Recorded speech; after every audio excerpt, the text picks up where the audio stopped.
welcome back to Trucking with Velox 18. I'm down here in Dalton, Georgia.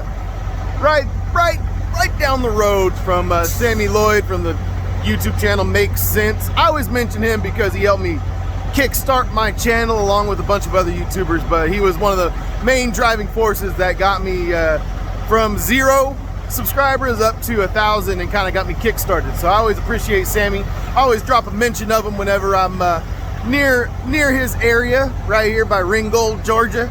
But anyway, we're down here in Dalton. We got to get down south of Atlanta. We're going to Morrow, Georgia, just south of Atlanta. So we're gonna go over there. We're gonna get this stuff taken to Bake Mart, and it's got one good review on Google Maps.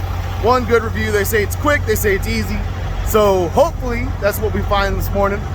Mainly we just gotta worry about Atlanta traffic. So we're leaving a little bit earlier than I would normally. You know, like I'm giving myself an extra hour basically to get there before our appointment. But you know, we'll see what happens, and hopefully we can get in there with no problems. Doesn't seem like they're too strict, but that's one review. You don't know. You can't tell. You just can't tell, can you?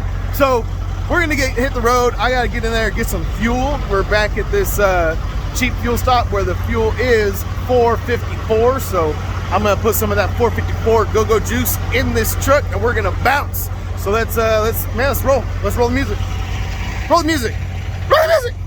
I'm not feeling it this morning. I'm a little tired. One more time. Roll the music.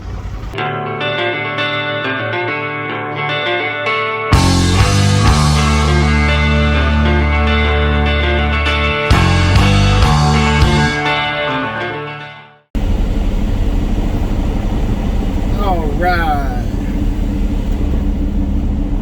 We are getting on our way. Just got some fuel, and yeah, we gotta hoof it through Atlanta a little bit. Hopefully we don't get hung up too much. I had someone tell me in the comments on one of my last videos, a couple videos ago, he's like, you need to learn better time management skills because you're always running late. You're always, it's like, dude, I don't think you watch my channel, because you can count the number of times I've been late to an appointment on one hand in the year and a half I've been running around. And I run spot market loads where a lot of them you're late before you even show up. So I don't overcommit myself. I don't make promises that I can't keep. But what I do is I run pretty hard when I'm running in the truck, and I do more in one day than most people do. I don't know if you noticed, but I make a lot of videos for YouTube, and so each of those videos takes numerous hours to record and edit and upload. So you know, I do more than most truckers do.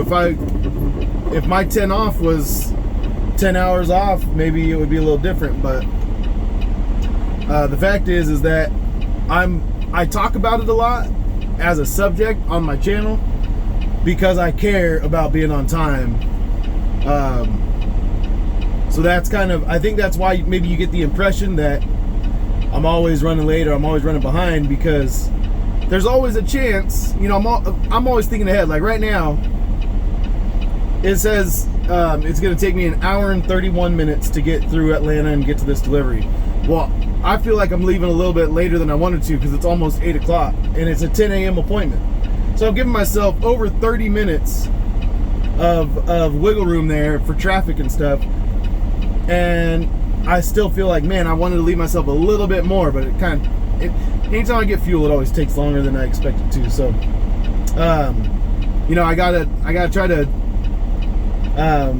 be smart too as far as my sleep goes, trying to make sure that I'm being as safe as I possibly can be by getting as much sleep as I can when I can. I just gotta go.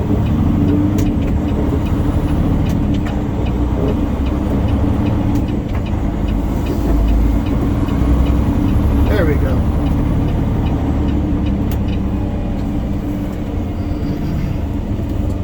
I think I need to be in this lane.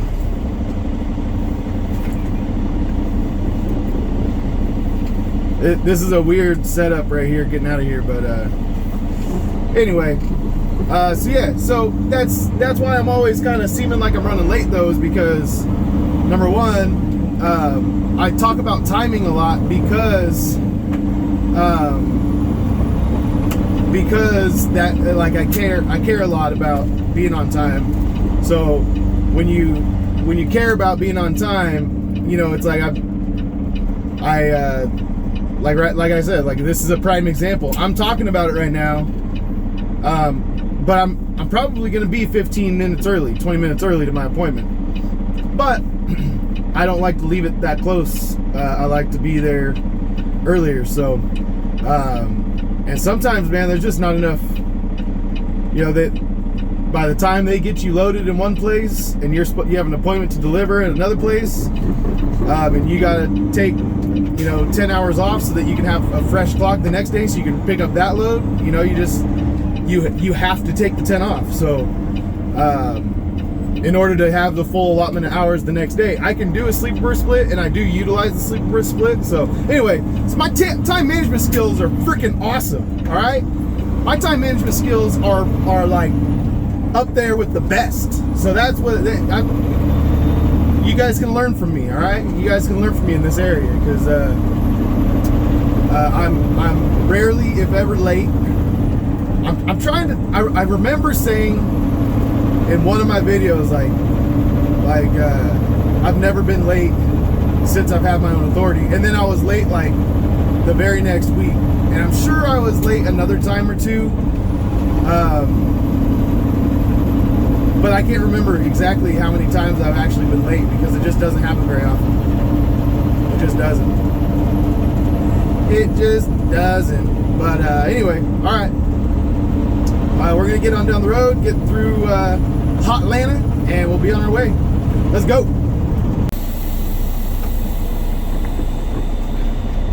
All right, we made it here just in time. Atlanta traffic was a little worse than what the map said it was, but you know, such is life. So we're gonna put it in dock 5, but I gotta let this other driver out. So he's pulling out around me right now, and honestly, I don't know exactly how I'm gonna do this, because this is tight. I think I needed to come in here maybe at a slightly different angle, just to give myself the best chance to get in one of these docks. But then again, I couldn't come in at too much of a different angle, because then I would have been hitting curbs out there on the street. So let's just I have a feeling we're going to be Austin powering this thing's pretty good.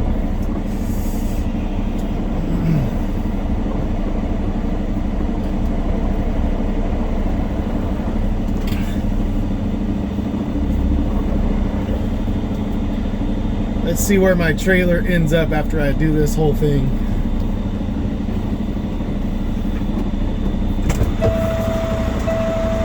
Yeah, this is gonna be silly.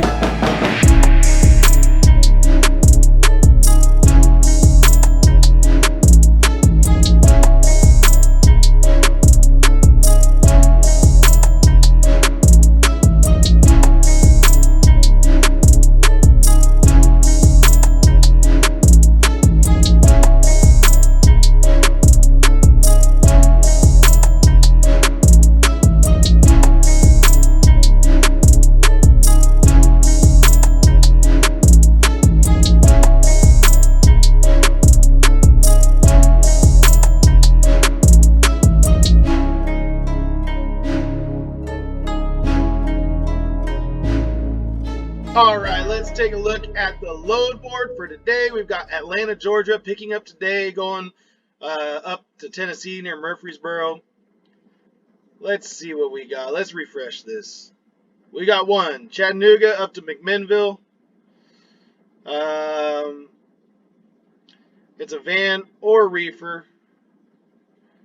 And, well, that's the only load we have that would get me home. And McMinnville's not too far from the house. I think I might try and give that one a call. It's 74 miles. I don't know how much they'd actually be willing to give me on that one. So, I don't know if it's going to be worth it. Just because it's so far from where I'm at. You know, I'm deadheading 120 miles plus. Because I'm actually south of Atlanta. So, well, maybe I'll come back to that one. Let's look at Atlanta going anywhere. We can sort it by offer, but I'm not going out west, and that's what these high-paying ones go out to Washington, Nevada, California.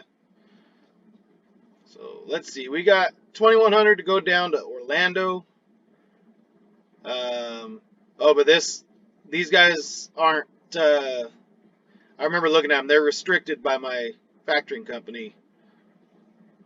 Let's see.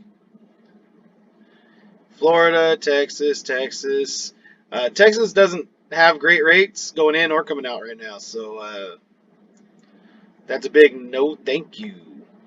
This one just has a long deadhead, 150 miles almost, and then it's 500 miles to get to Charleston, South Carolina. So by the time I deadhead, that rate doesn't quite do it for me. So I missed out on a load that I would have loved. It was from McDonough, Georgia, which is actually really close to where I'm at now. It's 31 miles from Atlanta, but it's about 10 miles from where I'm at now, 15 miles. And it went up into North Carolina, but it was paying $1,900. But by the time I tried to call on that load, it had already been scooped up. So, excuse me. Let's see. So we got a lot of, Florida. Lots of Florida. I can deadhead up to South Carolina and then come down to Georgia. No thanks. 900 bucks. See, this is not gonna do it for me. Not gonna do it. Not gonna do it. See, look at this. This is McDonough to Salisbury, North Carolina, which, granted, is a little further south than Greensboro, which is where that other one was going. But it's still like within 80 miles or 90 miles, the same amount of miles. And these guys are $1,100 less. TQL is just, they're just really, really low right now.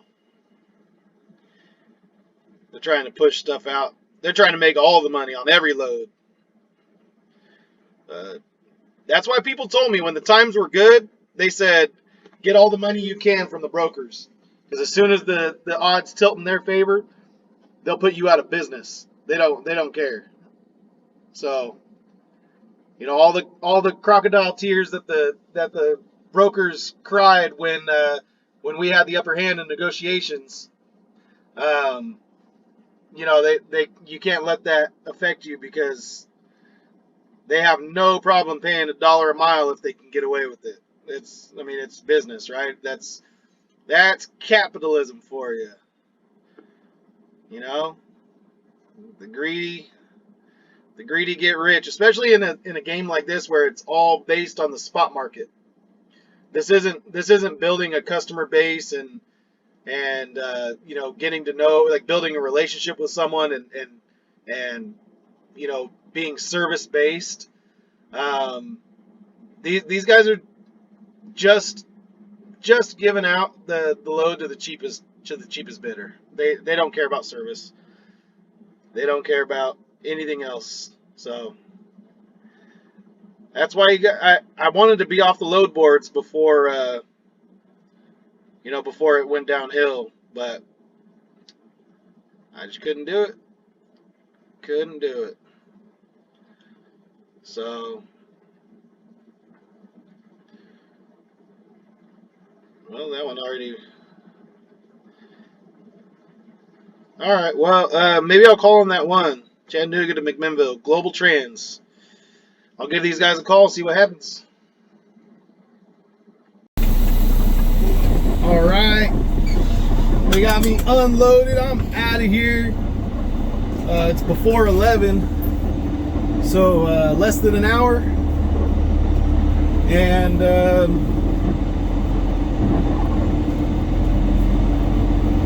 yeah, we will miss this curb. Oh yeah. There's a quick trip down the road, so I'm gonna head that direction. It's 1.8 miles away, so pretty convenient. I'll head over there and I'll park there and then start looking for loads over there. I didn't have a chance to call on that. Well, I did call, but he didn't answer. I didn't have a chance to write an email to the broker for the Chattanooga to McMinnville load. But that's the only load right now that's on the load board. But it's early still. I'll hang out at least for an hour, maybe two, to kind of see what happens and see if anything pops up for today. Otherwise, I mean, I'm only like 200 and whatever miles from the house. I'll probably just head home instead of sitting around.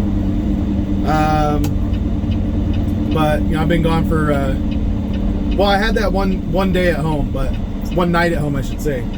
So one night at home, but I haven't really been home for a little bit, so it would make sense to me to head home, and we'll start again on Monday.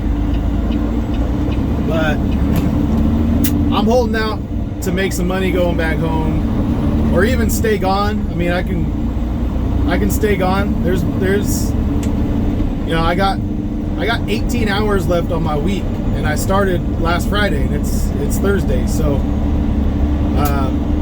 you know, if I put in a full day today, I will have you know, 8 hours for tomorrow, and then Saturday I'll start rolling over the hours that I had from the week before, or you know, that I used the week before. So you know, I'm not opposed to just keeping the truck rolling, but we'll see. I'd prefer to go home. I haven't been to church in a few weeks, being that we were traveling, and then I had to work the weekend before we traveled and the weekend after we traveled to try to, you know, make up for the lost time of you know, the travel days and the time at home with hanging out with my mom when she was visiting and stuff. So I've got to I gotta get back to church. I gotta get to church.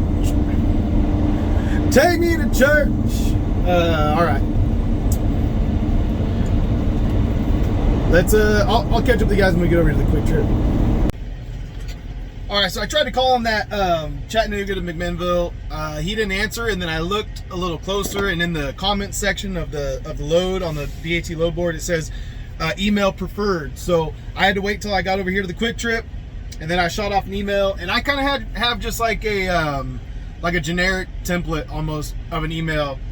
I always just say I just say, hello, I'm interested in the load picking up today. So I always include the date.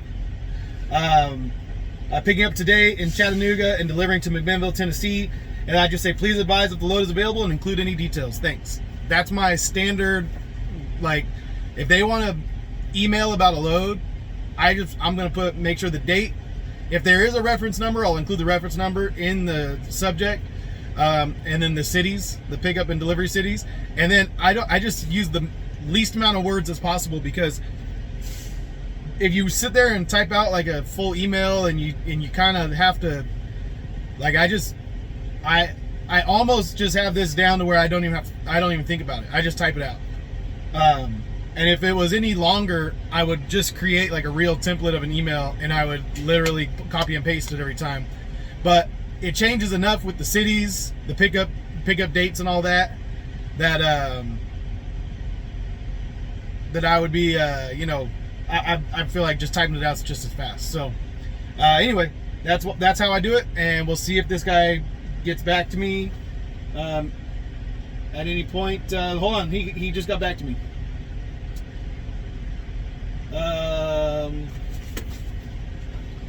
He said, clean plastics, palletized, pick up and deliver 8 a.m. to 5 p.m. First come, first serve. What is your rate?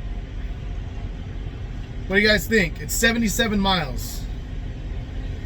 77 miles from Chattanooga to McMinnville. What do you guys think?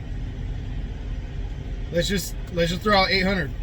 See what he says. We're over $10 a mile, but it's a little tiny local load. I got to make it worth my while. I'd have some Deadhead to make it happen. So I'd be looking at 800. That gives them a little bit of whatever.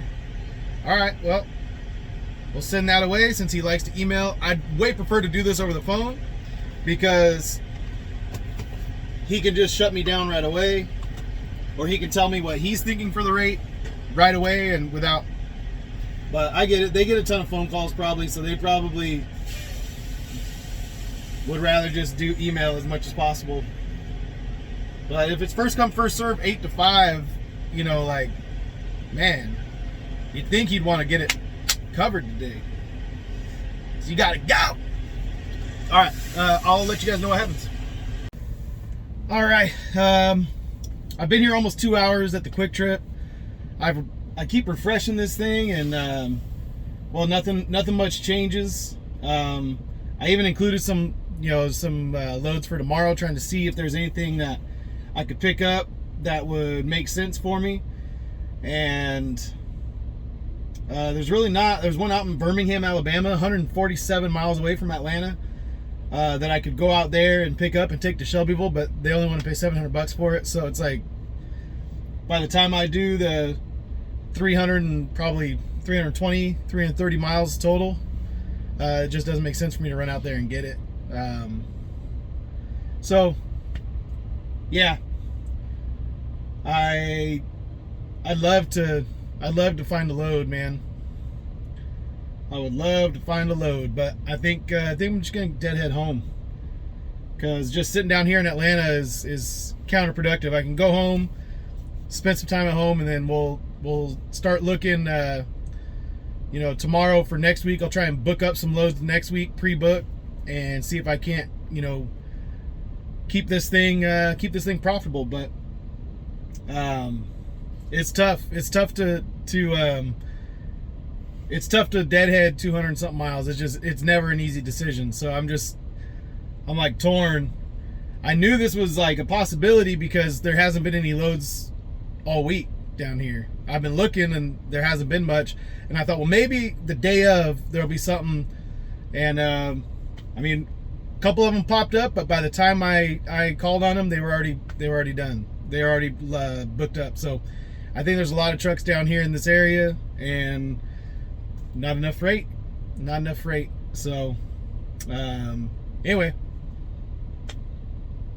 yeah, I think that's the plan. We're just gonna start heading back. So let's do it.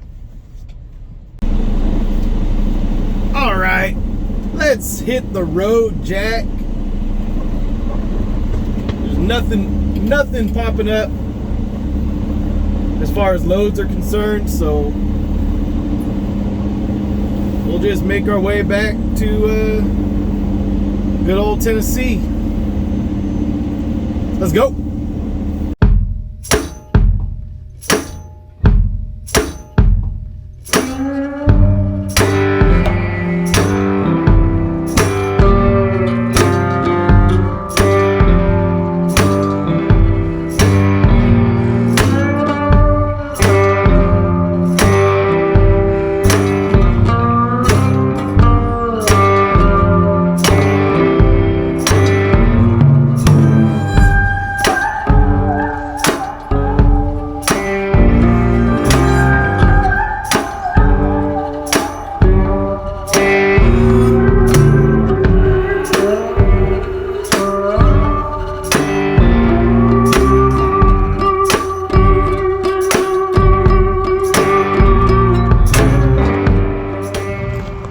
right, guys, I made it over here to the spot where I park, and I'm gonna go ahead and just drop my trailer here and bobtail home.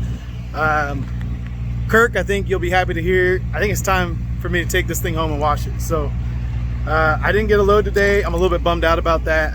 I'll run down the weekly numbers once I get back to the house, but right now I just want to drop the trailer and I just want to get home. So I'll run through the numbers in a little bit, and I'll show you guys.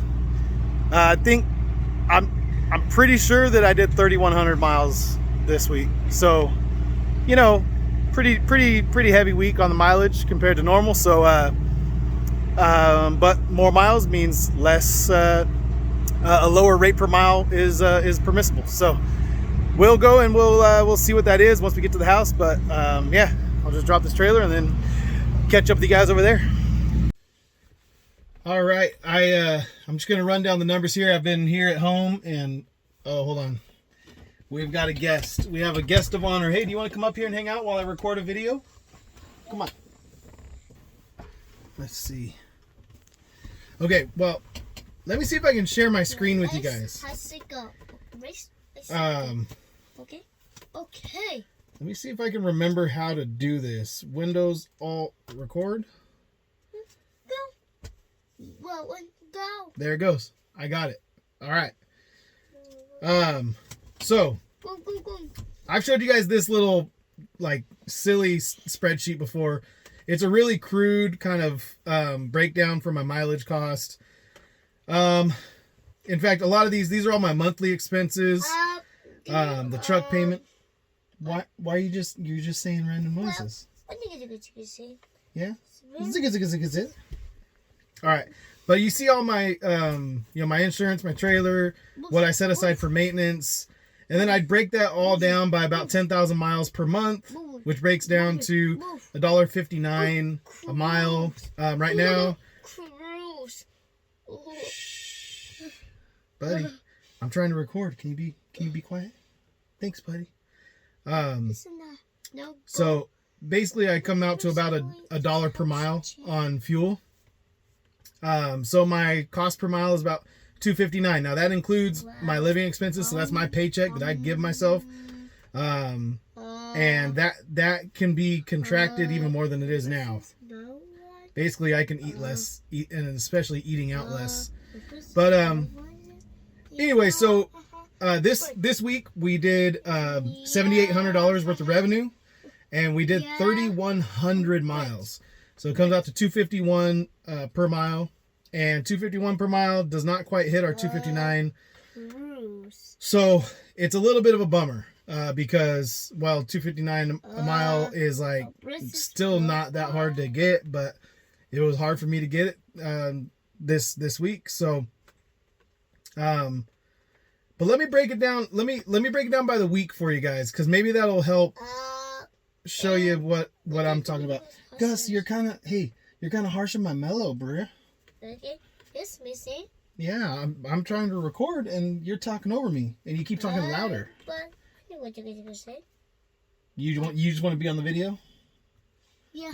Why don't you say hi to YouTube? Say hi, YouTube. No. Hi, YouTube. Right there. Say hi, YouTube. Hi, YouTube. Hi, YouTube. Say hey. Hey. All right. So, let me just break this down real quick. So equals that, because that's a monthly thing. So we're gonna say for the whole year it's that, and then it's gonna be that divided by 52 to get a weekly amount. So that, and now. So for the week, we did 3,100 miles. We're going to take this and we're going to divide it by 3,100. So that comes out to $1.18 per mile instead of $1.59 at the weekly mileage that we did. So obviously that comes out to, this would end up being $2.18 per mile. So, we still were kind of profitable. If we wanted to run 3,100 miles every week, we could. Because the more miles you run, the more you hit these fixed expenses, right? The more, the less per mile they cost, the more miles you do.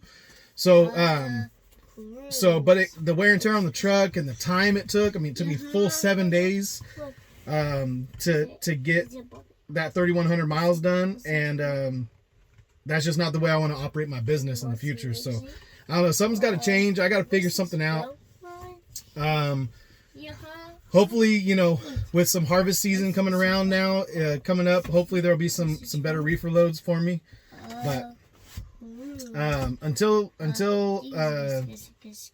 can figure out something a little more steady or dedicated, I think I'm gonna be kind of messed up. We're gonna be struggling here. So anyway, I gotta come up with something. But this is the end of the video. This is where we're gonna cut it off. So love you guys. Peace out. See you on the next load. Say bye. Bye. Bye. Bye. Bye. Bye. Bye, buddy. I hope you find your dad.